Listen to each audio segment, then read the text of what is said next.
আসসালামু আলাইকুম রহমতুল্লাহ। আজকে আমি একটু ছাত্রদলের রাজনীতি নিয়ে কথা বলবো। প্রিয় ভাইয়েরা, আমরা দুটি বিশ্ববিদ্যালয় নির্বাচন দেখলাম, জাহাঙ্গীরনগর ইউনিভার্সিটি, এর আগে ডাকসুতে, দ্যাট মিনস ঢাকা বিশ্ববিদ্যালয় ছাত্র সংসদ। দুইটা নির্বাচনে আমরা দেখেছি ছাত্রদল তার কাঙ্ক্ষিত যে ফলাফল তার ধারে কাছেও যেতে পারেনি।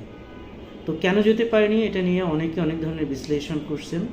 আমি আমার জায়গা থেকে আমার দর্শকদের সাথে আমার ভিউটা একটু শেয়ার করছি, প্লাস ছাত্র দলের যে ভাইয়েরা আছেন, আমার ছোট ভাইয়েরা, তাদের সাথে আমার ভিউটা একটু শেয়ার করতে চাই। আসলে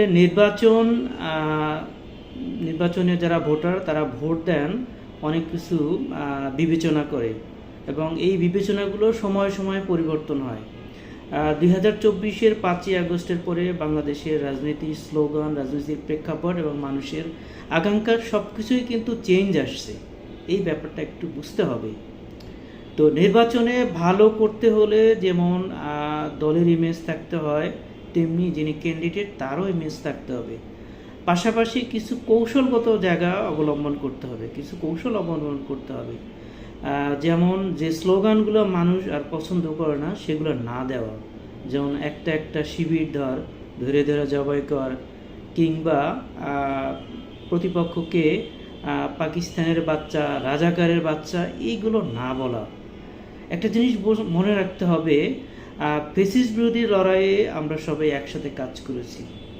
সব ফেসিস বিরোধী লড়াই যারা করেছেন সবাই ফেসিস্টের কিছু কটাক্ষের মুখোমুখি হয়ে আসছি আমরা। যেমন আমাদেরকে বলা হতো রাজাকারের বাচ্চা, পাকিস্তানের চর, স্বাধীনতা বিরোধী, জঙ্গি, মৌলবাদী। তো এখন এই মুহূর্তে ছাত্রদলের কোনো ভাইয়ের কাছ থেকে, কোনো ক্যান্ডিডেটের কাছ থেকে, কিংবা অন্য কোনো নেতার কাছ থেকে যখন এই ধরনের কথা শোনা যাবে যে আপনি হলো পাকিস্তানি চর, রাজাকারের বাচ্চা, তখন তারা কিন্তু যারা দর্শক, যারা শুনবে, যারা ভোটার, তারা তার ভিতরে কি হাসিনাকে খুঁজে পাবে, যেটা একেবারেই আনএক্সপেক্টেড। তারা আওয়ামী লীগকে খুঁজে পাবে, তারা ছাত্রলীগকে খুঁজে পাবে। তো এই পরিবর্তিত পরিস্থিতিতে এই ধরনের স্লোগান আর দেওয়া যাবে না। কাইন্ডলি এই স্লোগান আর দিবেন না। দ্বিতীয় কথা হলো, যিনি ভোটে দাঁড়াবেন তার ব্যক্তিগত ইমেজ তৈরি করতে হবে দলীয়ভাবে। ইমেজ তৈরি করলে এটার দ্বারা মানুষ আকৃষ্ট হবে, ছাত্ররা আকৃষ্ট হবে।